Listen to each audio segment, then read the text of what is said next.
전쟁과 가난과 어리석음이 많았고 물질의 발달은 오히려 정신을 물질의 노예로 변화되어 가게 하고 있었다.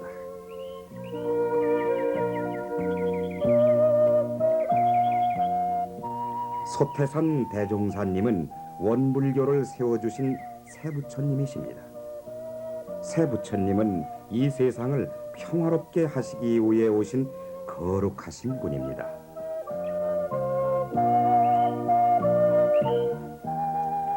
전라남도 영광군 백수면 길용리 영촌마을에는 새 아기 탄생을 기다리는 서기가 어려 있었습니다.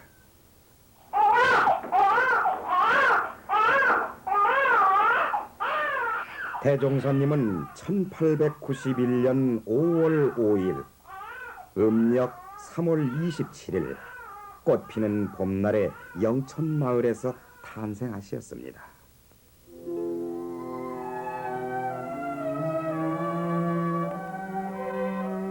맑은 눈동자, 눈처럼 새하얀 살결의 새봄의 아기는 처화라는 이름으로 불리워졌으며 건강하고 슬기롭게 자랐습니다.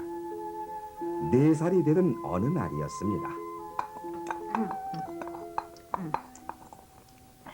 아침밥을 아빠와 함께 맛있게 먹던 아기 대종사는 자기의 밥을 다 먹고서 더 먹고 싶은 생각에 그만 아빠의 밥을 한 숟갈 크게 덜어오고 말았습니다.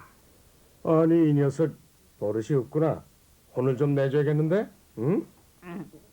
아유, 아빠가 저를 야단치시면 전 아빠를 크게 놀라게 해드릴 거예요. 응? 아니 처아가 아빠를 크게 놀라게 한다고? 아빠는 어린 처화가 귀여워 웃기만 하셨습니다. 한낮이 되자 아빠는 점심을 드시고 잠깐 낮잠을 주무시고 계셨습니다. 방문을 살짝 열어본 아기 대종사는 옳지 이때다 이렇게 생각했습니다. 동학군이 나타났다! 노루목에 동학군이 밀려온다! 아기 대종사는 큰 소리를 지르고 대문 밖으로 나갔습니다. 아니 뭐해? 노루목에 동학군이 나타났어? 노루목에 동학군이 온다고? 아빠는 잠결에 허겁지겁 어찌할 바를 몰랐습니다. 아빠는 뒤뜰에 있는 대나무 숲에 몸을 숨기고 겁에 질려 떨고 있었습니다. 나쁜 사람들이 동학군을 핑계삼아 사람들을 잡아가기도 하고 쌀과 돈을 빼앗아 갈까봐 무서웠습니다.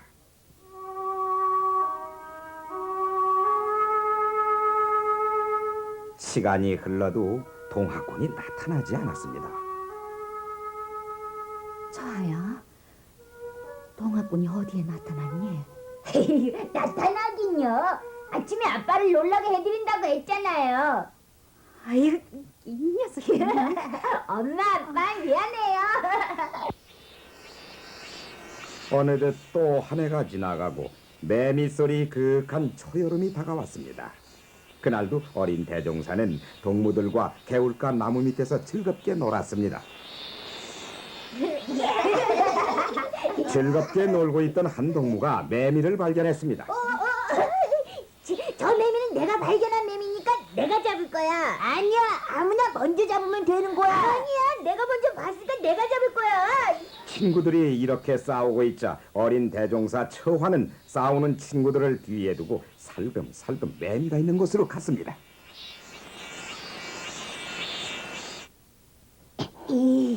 날라가 버리잖아.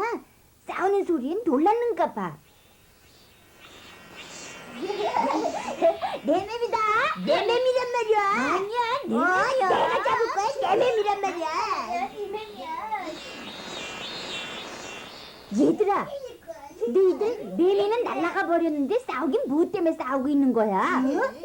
매미가 날아가 버렸으니까 우리 싸우지 말고 정답게 놀도록 하자. 아이, 속상해. 그래, 우리 싸우지 말고 정답게 놀도록 하자. 아기 대종사는 친구들의 싸움을 말리기 위해 매미를 날려보냈습니다.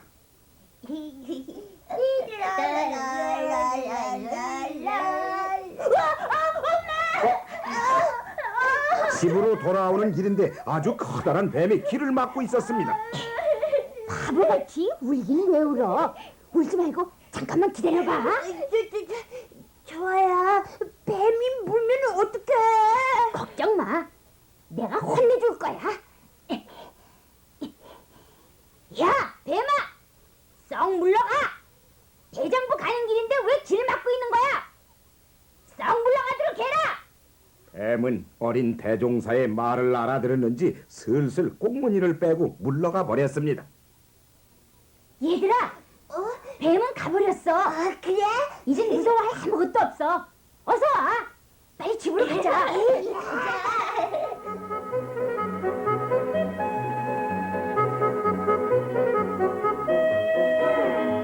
어려서부터 기상이 늠름하고 도량이 활달한 어린 대종사 처화는 동무들하고도 사이좋게 놀았습니다.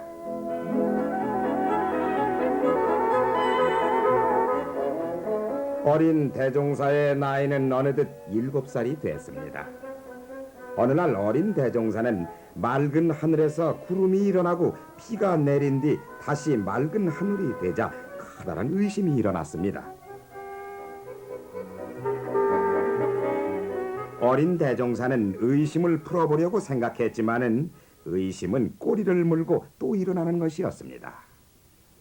맑은 하늘에 구름은 왜 생기지? 비는 왜 올까? 바람은 누구가 만들까? 아빠 엄마는 왜 그렇게 항상 같이 있는 게지? 아빠 엄마는 왜 날 사랑할까? 엄마의 엄마, 또 엄마의 엄마는 누굴까? 이 세상에 맨 처음 엄마는 누구지? 어린 대종사 처화는 보고 듣는 모든 것이 의심스럽게만 했습니다. 그러던 어느 날 어린 대종사 처화는 밭에서 일하고 계시는 아빠를 찾았습니다.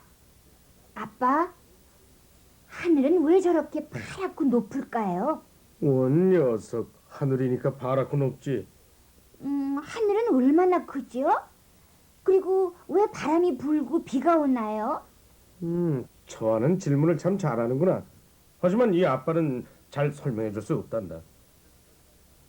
질문을 하던 어린 대종사 처화는 옥녀봉의 구름을 보았습니다. 아빠, 나 옥녀봉에 구름 잡으러 갈 거예요. 옥녀봉엔 무서운 짐승이 있어요. 가지 말도록 해. 응? 그래도 가고 싶어요. 가서 구름을 잡아올 거예요. 원 녀석 조심해. 구름을 잡기 위해 올라오니 구름은 저 먼 곳에 있었습니다. 어린 대종사 처화는 높은 곳에 올라가면 구름이 잡힐 것 같았으나 구름은 잡히지 않고 해만 서산으로 넘어가고 있었습니다. 저 해는 어디로 갈까? 해의 집은 어디일까? 어린 대종사는 아랫마을을 바라다 보았습니다. 산 아래 저 아래 마을에서 저녁밥을 짓느라고 집집에서 연기가 오르고 있었습니다. 그래, 저 연기들이 모여 구름이 될 거야. 그런데 왜 연기가 흩어져 버리지? 연기는 구름이 아니었습니다. 어린 대종사 처화는 실망을 가득 안고 무거운 발걸음을 옮겨 집으로 돌아왔습니다. 여보, 처화를 잘 길러야겠는데 걱정이에요. 처를 서당에 보낼까 봐. 그래요, 여보. 요즘 무엇을 골똘히 생각하는 모습을 보니 서당에 보내 공부를 시켜야 하려나 봐요. 그래, 날이 새면 서당에 보내도록 합시다. 하늘천까지 거물연 누루왕. 다음 날 어린 대종사 처화는 할아버지 훈장님과 글 배우는 동무들이 있는 글방에 들어가서 글을 배우기 시작했습니다. 하늘천까지 거물연 누루왕. 저화 이 녀석, 너는 글을 읽지 않고 무엇을 하고 있는 게야? 네, 훈장님. 하늘은 왜 푸르고 구름은 왜 일어나죠? 아니 뭐야? 너는 그런 거 몰라도 돼. 어서 글이나 읽어라. 하늘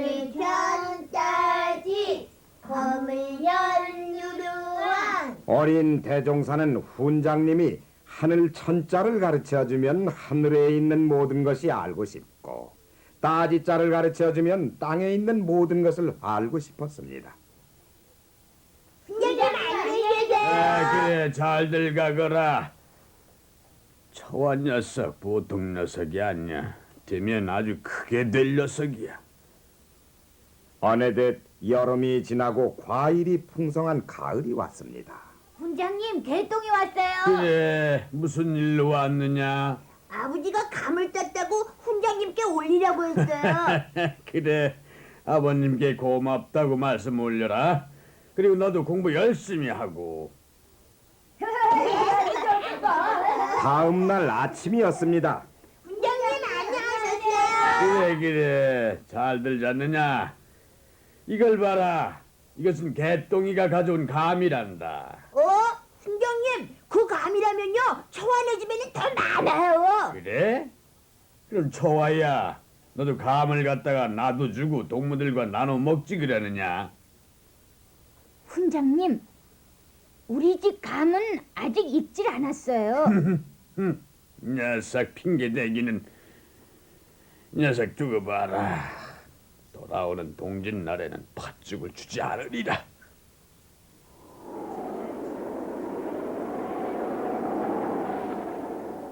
어느덧 가을이 지나고 겨울이 왔습니다.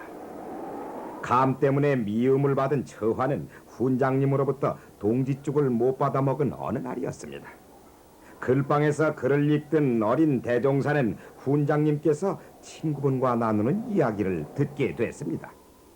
나는 사람이 대범해서 어떤 일에도 놀라는 일이 없지. 그래? 담이 큰 모양이구먼. 훈장님이 그렇게 담력이 크시다면 제가 한번 놀라게 해드릴까요? 개낀 녀석. 네가 어떻게 나를 놀라게 한단 말이냐? 어서 그리나 있도록 하라. 훈장님, 저는 훈장님을 오늘 해가 지기 전에 놀라게 해드릴 수 있어요.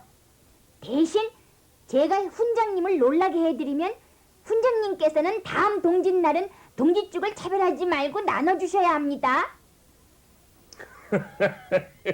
여보게 친구, 자네 동짓날 아이들에게 동짓죽을 차별해서 나눠준 모양이구만. 날 놀라게 하지 못하면 혼날 줄 알아야 한다. 네, 알았습니다. 놀라게 해드리겠습니다.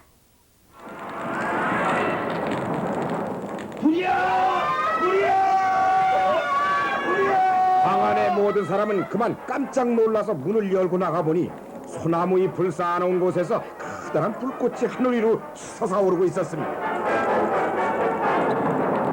아이고, 일을 넣지 않아. 동네 사람들, 어서 불을 좀 꺼줘. 빨리 불을 좀 꺼줘요. 훈장님은 허겁지겁 뛰어다니며 마을 사람들한테 불을 꺼주기를 호소했습니다.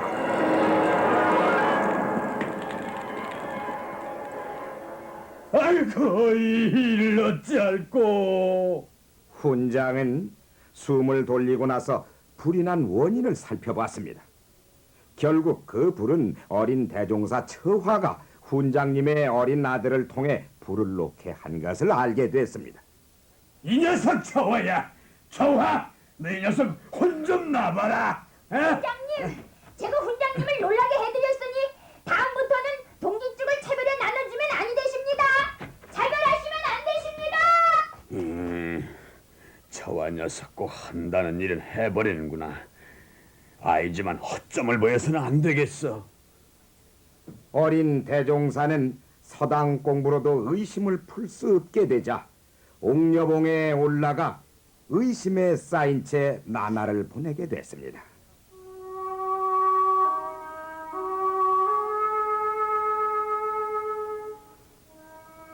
나이가 10살이 된 대종사는 어느 날 제사를 지내기 위해 아버지를 따라서 깊은 산에까지 올라오게 됐습니다. 집안 아저씨들이 초상님의 묘에 제사를 올리기 전에 산신령님께 제사를 지내는 모습을 보고 이상한 생각이 들었습니다.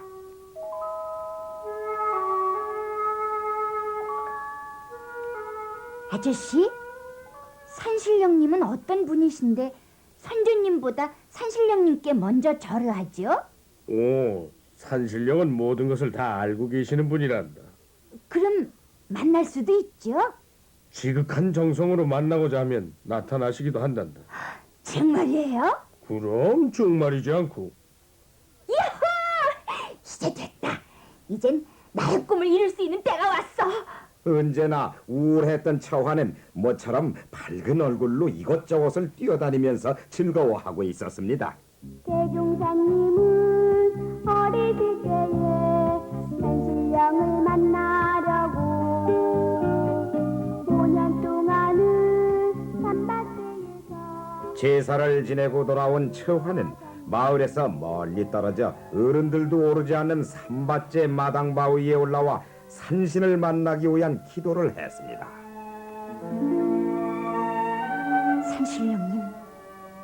산신령님, 절 만나주세요. 전 하늘의 구름이 왜 일어나며 천지 변화가 왜 일어나는지 알고 싶어요. 산신령님, 절 만나주세요. 절 만나서 제 의심을 풀어주셔요.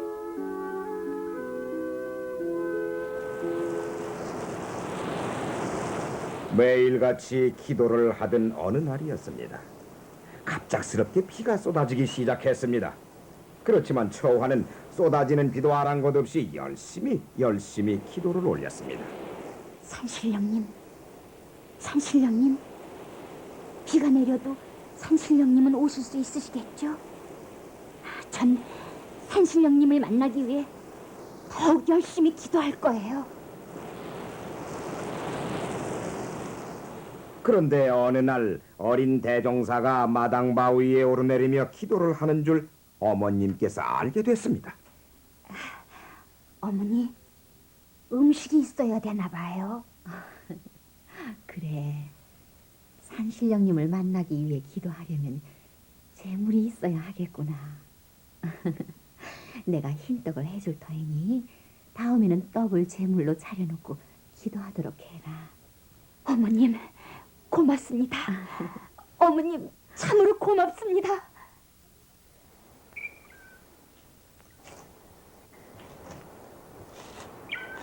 그 후 어린 대종사는 흰떡을 싸들고 산밭제를 오르기 시작했습니다. 오늘은 산신령님이 꼭 만나주시겠지? 처화는 산신령을 만날 생각을 하니 무척이나 기뻤습니다.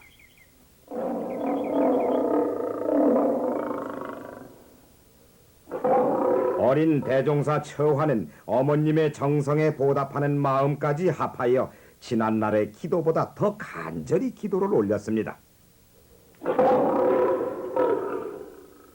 맹수들의 울음소리도 아랑곳 없이 밤을 지새며 기도를 수십 차례 했지만은 애타게 기다리는 산신령님은 나타나 주시질 않았습니다.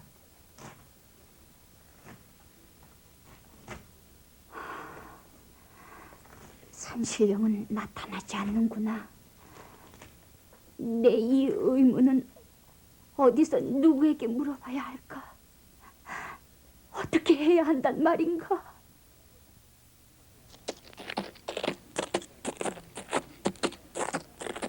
대종사 처화가 15살이 되었습니다.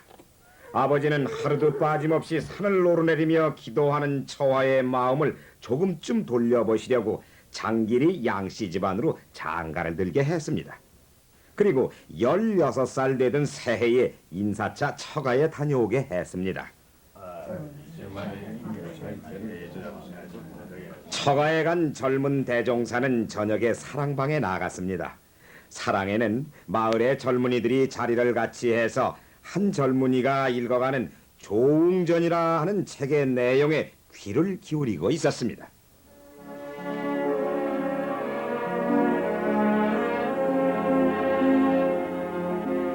조웅전의 책 내용은 젊은 대종사의 가슴을 설레이게 했습니다. 조웅은 큰 뜻을 이루기 위하여 스승을 찾았는데 한 노인이 관산에 관철이라는 도사가 있으니 그 도사를 찾으면 큰 뜻을 이룰 수 있다고 했습니다. 그래서 조웅은 어렵게 관철 도사를 만나 크게 성공한다는 내용의 책이었습니다.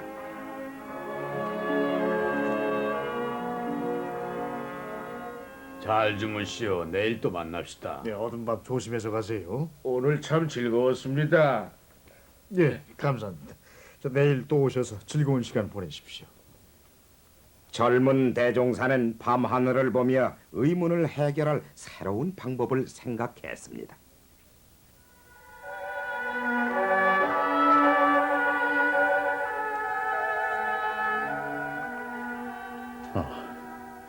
지난 4, 5년간 지성스럽게 산신을 만나기 위해서 마당 바위를 오르내렸지만 난 산신을 만날 수가 없었다. 나의 이 의심은 어느 곳 누구에서 풀 수가 있을 것인가? 젊은 대종사의 마음은 답답하기만 했습니다.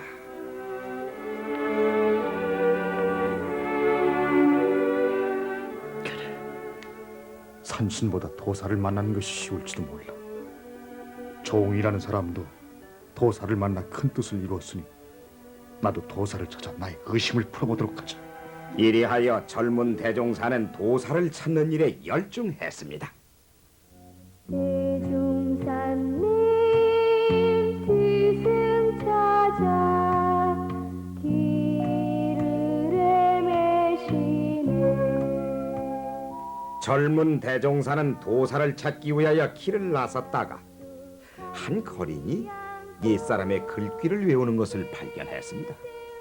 아니, 거지가 어려운 글귀를 외우다니.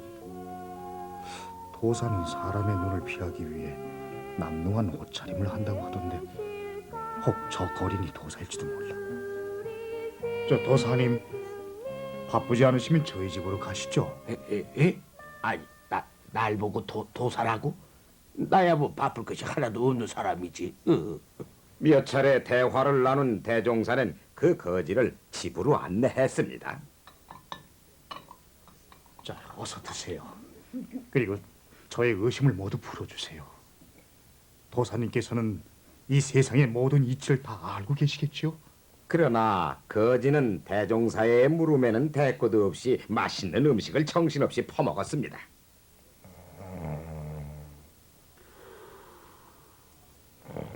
밥을 다 먹고 난 거지는 대종사의 물음에 대답하지도 못하고 잠자기에 바빴습니다.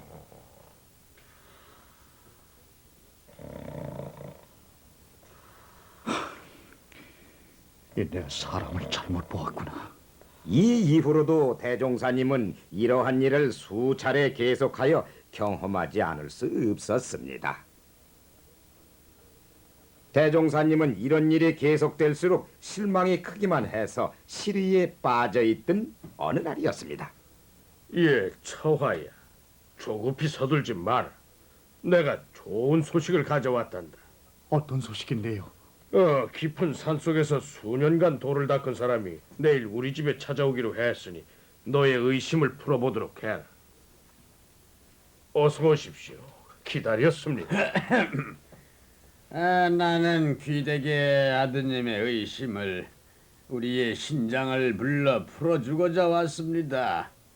먼저 약속을 해주셔야겠습니다. 아니, 어떤 약속을 해야 합니까? 소 한 피를 제공하여 줄 것과 아드님이 나에게 스승님이라고 사제의 예를 갖추어야 하겠습니다. 소 한 필과 사제의 예가 문제가 되겠습니까? 어서 들어오시기나 하십시오. 아닙니다, 아버님. 저의 의심을 풀어줘야만 소 한 피는 물론이고 저와의 사제의 예를 갖출 수가 있을 것이옵니다. 도사님께서는 어떻게 생각을 하시는지요? 문제 없지. 그러면 어서 신정을 불러내릴 수 있도록 깨끗한 방 하나와 짐을 준비하여 주십시오.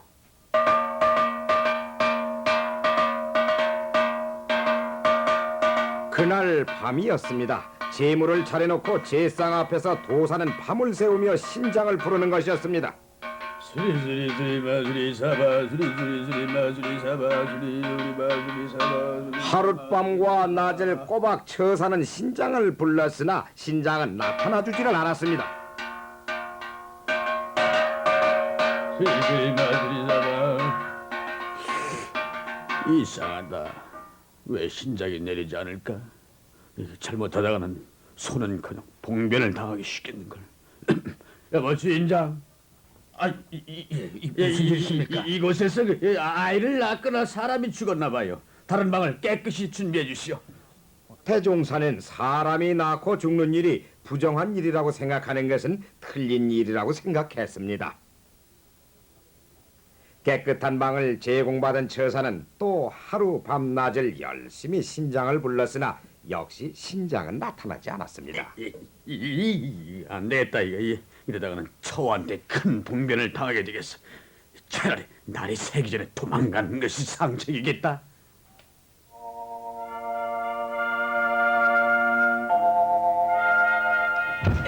모르겠다. 이렇게 해서 처사는 담장을 넘어 도망을 가고 말았습니다. 아니, 이 도사가 없잖아. 도사님! 도사님! 대종사는 집의 앞뒤를 돌아다니며 도사를 찾았으나 보이지 않자 도망간 것을 알았습니다. 그러자 대종사의 실망 또한 클 수밖에 없었습니다.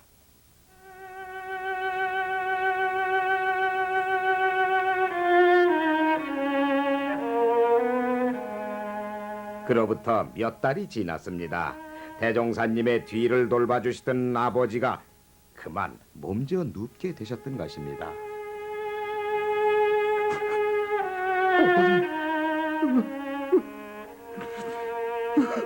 대종사님은 온갖 정성을 다해서 아버지의 병을 간호했지만은 아버지는 그만 세상을 뜨고 마르셨습니다. 대종사님에게는 하늘이 무너지는 일과 같았습니다.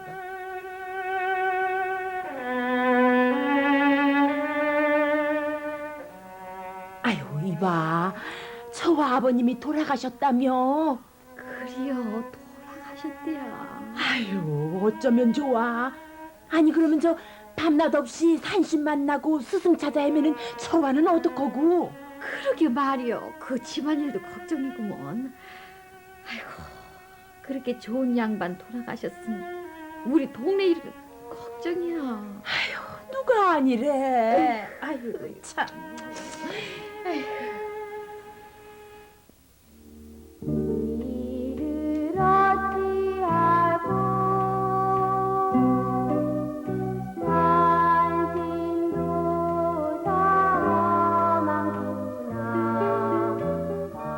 아버지가 돌아가시자 대종사는 천지의 의심에다 인간의 삶과 죽음에 대한 의심까지 더욱 깊어만 갔습니다. 죽음이란 것이 무엇일까? 죽게 되면 어떻게 될까?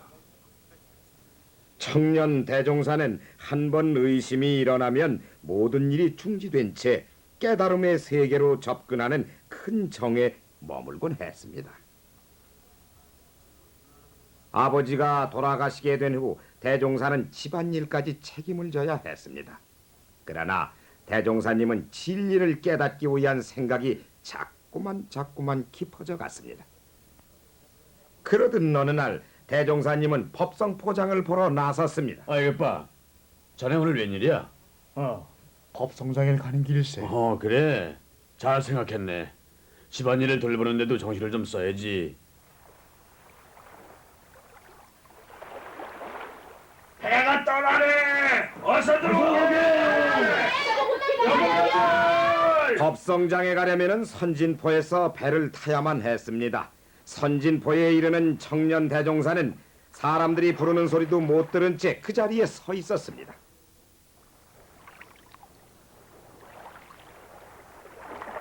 대종사님은 마을 사람들이 장을 다 보고 돌아오는 순간까지 온종일 한 자리에 서서 입정을 한 것입니다.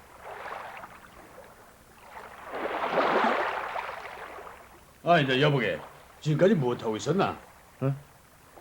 아니, 자네 장애를 가지 않고 무슨 일인가? 자, 어서 장애를 가도록 하세. 무슨 소리? 장애를 다녀오는 길일세. 아니, 벌써 장애를 다녀온다는 것인가? 여보게, 준빈이, 정신 좀 차려, 정신. 저기 서산으로 해가 기우는 것을 바라봐. 아니, 그럼 벌써 해가 진단 말인가? 대종사님은 그때서야 시간과 장소를 잊은 채 그곳에 한낮을 서 있었다는 사실을 깨닫고 발을 옮겨 집으로 돌아왔습니다. 법성장에 가다가 하루 종일 서 있은 후 대종사는 이제 정신이 이상하다는 소리까지 들었습니다. 그러나 부인은 남편을 위해서 정성껏 내조를 했습니다. 여보, 아침 잡수시고 밥상은 윗목에 덮어주세요. 밭에 나가 일하고 오겠어요. 큰일이구나. 저 애를 어떻게 도와드려야 할까? 밤낮으로 저렇게 뭔가를 생각하고만 계시니.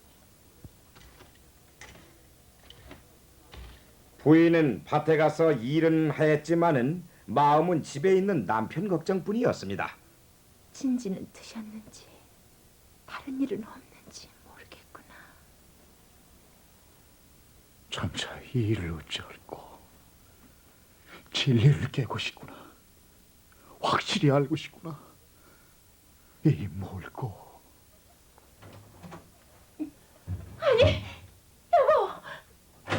여보, 정신 좀 차리세요.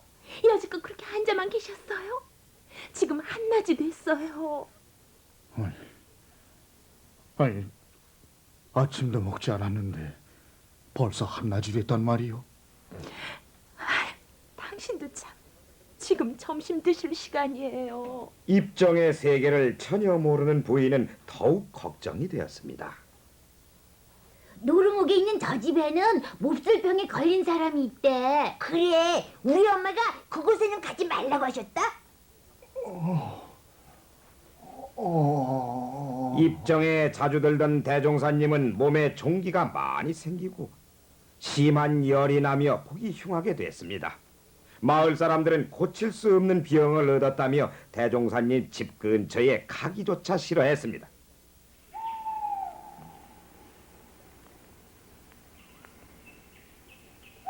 대종사님이 이 지경에 이르자 부인은 뒤뜰에서 제단을 차리고 맑은 물에 목욕한 후 깨끗한 물을 떠놓고 매일 밤 간절한 기도를 올렸습니다. 비나이다, 비나이다. 천지 신령님께 비나이다. 신묘생 박씨 대주 몹쓸병에 시달려 어려운 고생을 하고 계시오니 하루속히 다 나아서 어진 선비 되게 하여 주옵소서. 천지 신명님이시여, 우리 그이가 이루고자 하는 소원 이루게 하여 주시옵소서.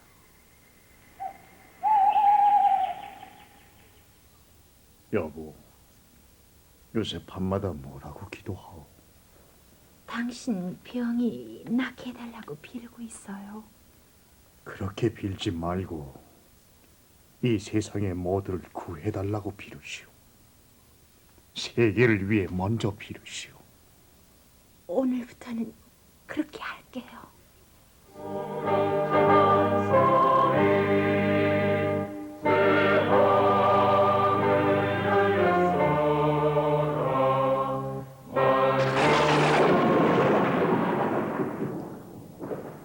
청년 대종사는 병도 잊으신 양 깊은 입정에 들었습니다.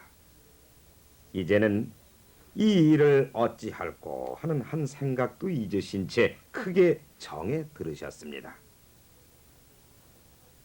1916년 대종사 나이 26세였던 4월 28일이었습니다. 깊은 정에 들었던 대종사는 머리가 상쾌해지기 시작했습니다. 새벽별이 눈부시게 비추어 영롱한 모습 그대로 상쾌했습니다. 대종사님은 너무도 이상하여 문을 열고 밖으로 나왔습니다. 너무도 싱그러운 새벽 공기였습니다. 새벽 하늘을 보는 순간 문득 한 생각이 떠올랐습니다.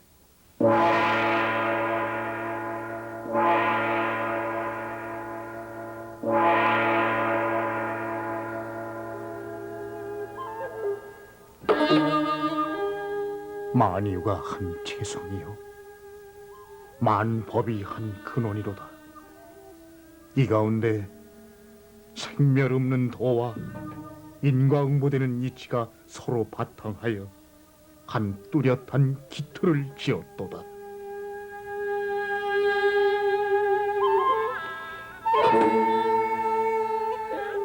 대종사는 진리를 깨달으셨습니다. 새 부처님이 되신 것입니다.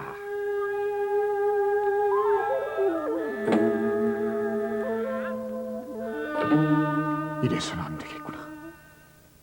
머리 감고 세수하고 옷을 갈아입어야 되겠다. 내 기분이 하늘을 나를 것 같구나.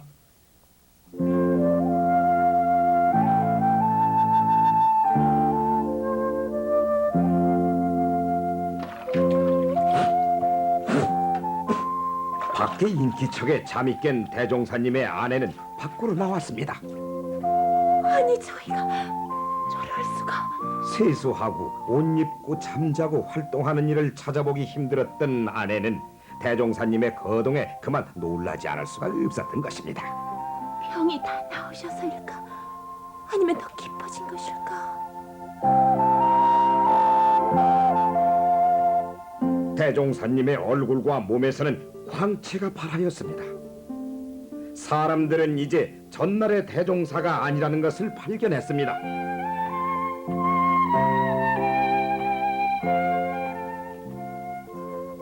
대종사의 전날 그 의심은 모두 풀리고 생각하는 것 모두가 막힘없이 알아졌습니다. 어느 날이었습니다. 노르목 큰 나무 그늘에서 유학자 2명이 중용에 대한 얘기를 하고 있었습니다. 저들이 말하는 글귀를 내 다 알겠구나. 내가 이제 진리를 깨달았구나. 그리고 나 이전에도 옛 성현이 있어 진리를 깨달은 바가 있구나. 대종사님은 가슴이 벅차고 기쁘기 이를 데 없었습니다.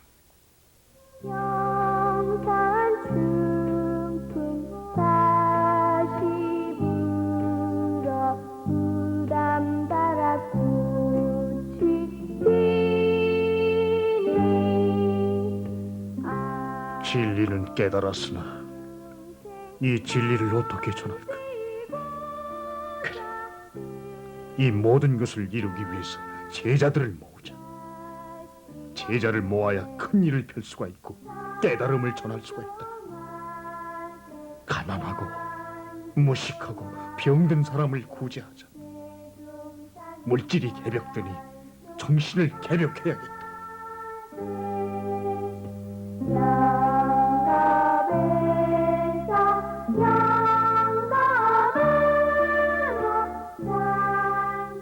대종사님은 의관을 정제하고 문 밖을 나섰습니다.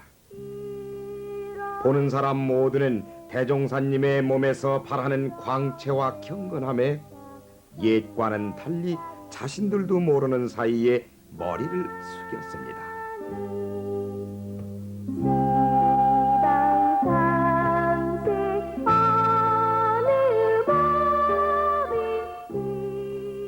대종사님 곁에는 제자들이 모두 모여들었고 대종사님은 그들을 향하여 깨달음의 내용을 전하기 시작하셨습니다.